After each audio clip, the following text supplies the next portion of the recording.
വർക്കലയിൽ ചട്ടങ്ങൾ പാലിക്കാതെയാണ് floating bridge നിർമ്മിച്ചതെന്ന് വിവരാവകാശ കമ്മീഷന്റെ റിപ്പോർട്ട്.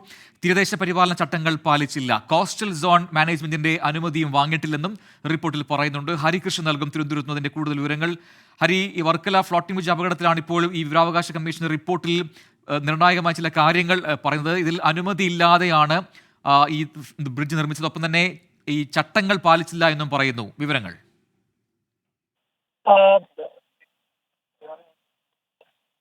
വർക്കല ഫ്ലോട്ടിംഗ് ബ്രിഡ്ജ് തകർന്ന സംഭവവുമായി ബന്ധപ്പെട്ട് ഏറ്റവും പ്രധാനമായിട്ടും ഞെട്ടിക്കുന്ന വിവരങ്ങളാണ് ഇപ്പോൾ പുറത്തു വരുന്നത്. അതിൽ ഏറ്റവും പ്രധാനപ്പെട്ട കാര്യം എന്ന് പറയുന്നത് ഈ അപകടത്തിൽ ഗുരുതര വീഴ്ചയാണ് സംഭവിച്ചത് എന്നുള്ളതാണ്. ഈ ബ്രിഡ്ജ് നിർമ്മാണം തീരദേശ ചട്ടങ്ങൾ പാലിക്കാതെ, അത് കാറ്റിൽ പറത്തിയാണ് ഇത്തരത്തിലൊരു നിർമ്മാണം നടത്തിയത് എന്നുള്ളതാണ്.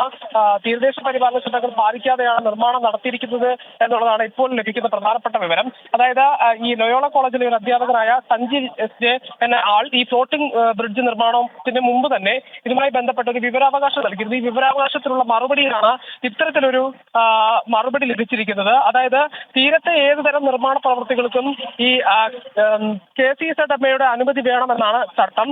എന്നാൽ ഈ താൽക്കാലിക നിർമ്മാണമായതിനാൽ അനുമതി വേണ്ടതില്ലെന്നാണ് DTPCയും ഈ അഡ്വഞ്ചർ ടൂറിസവും നൽകുന്ന വിശദീകരണം. ഇത് സംബന്ധിച്ച് സർക്കാർ ടൂറിസം ഏജൻസികൾ പോലും കൈയിടുന്നൊരു നിലപാടാണ്. എന്തായാലും ഇതുമായി ബന്ധപ്പെട്ട മുനിസിപ്പൽ ചെയർമാന്റെ ഒരു വിശദീകരണം കൂടി നമ്മൾ തേടുന്നുണ്ട്.